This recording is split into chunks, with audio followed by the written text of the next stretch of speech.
Hi, my name is Trisha Bedrogi.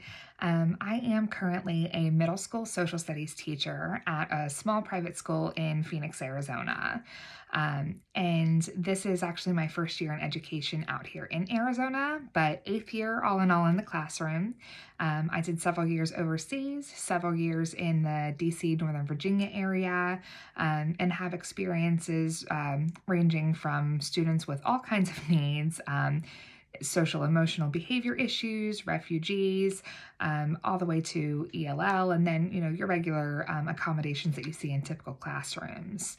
And I think that kind of background has really struck a chord when it comes to discussing differentiation in the classroom.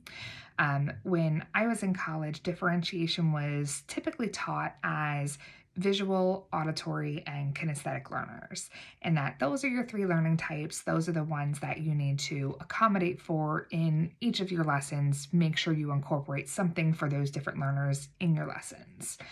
But after reading this course's material about differentiation, I think it's really important to understand that there is no such thing as one-size-fits-all learning, whether it's for visual learners, auditory, kinesthetic, or everything that falls in between as a combination of those types, and everything that is not included in those types as well. Really, I think that differentiation is developing instruction to best suit each student's individual needs. And as the website on instructional design mentioned, they referred to differentiation really as just adaptive learning. And I think that that's a great summary of truly what it is, because that's what every teacher who's using differentiation really should be doing. Assessing, reflecting, and then adapting their lessons and tailoring instruction moving forward based on the data that comes in from those assessments.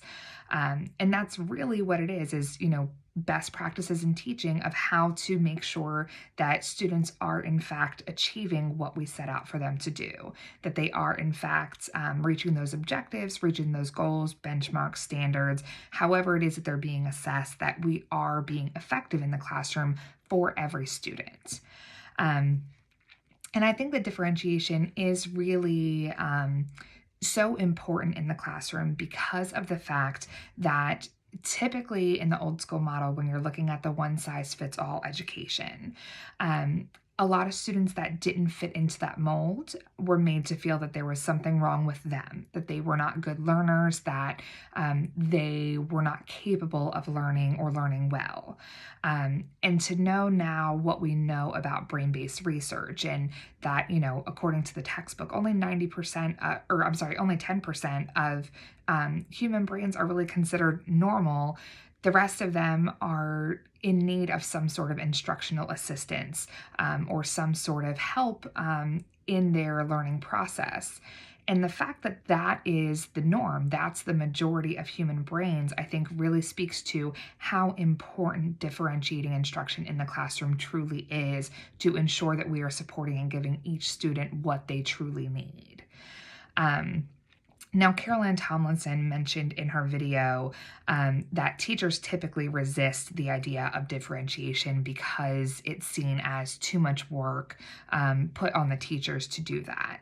And I agree with her very much about that stereotype. Differentiation is seen as, well, I have to make a different worksheet for each student, or I have to, create an individual lesson for each one of my students. And if you're teaching in a setting where sometimes you see hundreds of students in a day, that can become a really difficult challenge to accomplish, even if it's a goal that you have that you want to differentiate.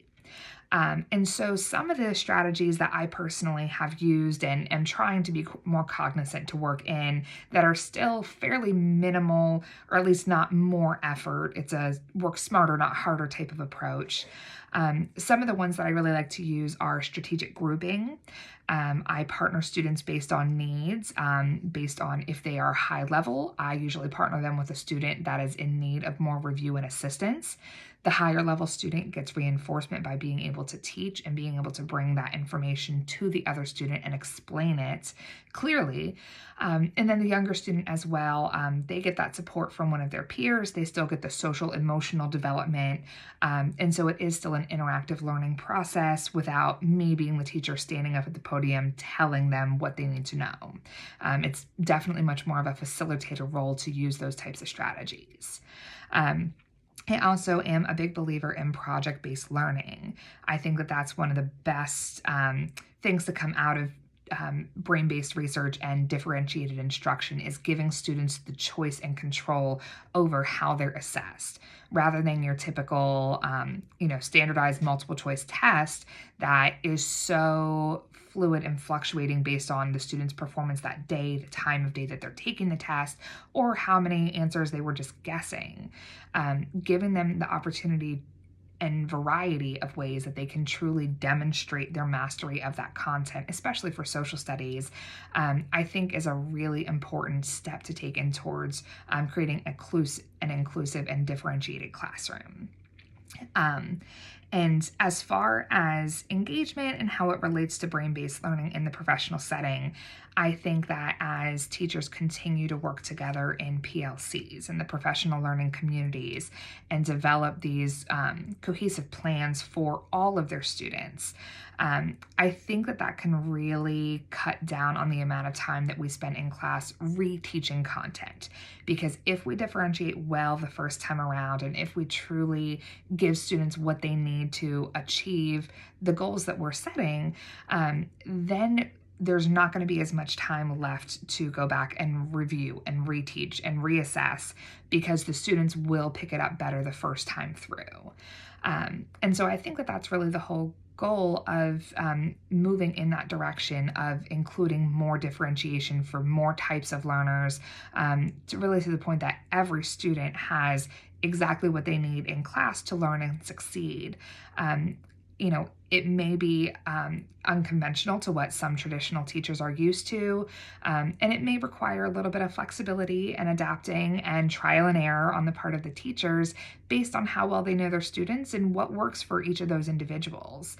But ultimately, differentiation comes down to what is in the student's best interest, what really works best for them. And I think that differentiation, all of this research here has shown that it is tried and true best practice to meet learners on their level with their needs and adapt based on where they're at, and adapt based on how it is that they learn best, rather than what it is that the teacher is most comfortable in planning and teaching. So I think moving away from that one-size-fits-all educational model is really going to be the future of education, moving in that more individualized approach, giving students more choice and giving students more control in how and what they learn, to enable every student to succeed and reach those goals in the classroom. Thank you.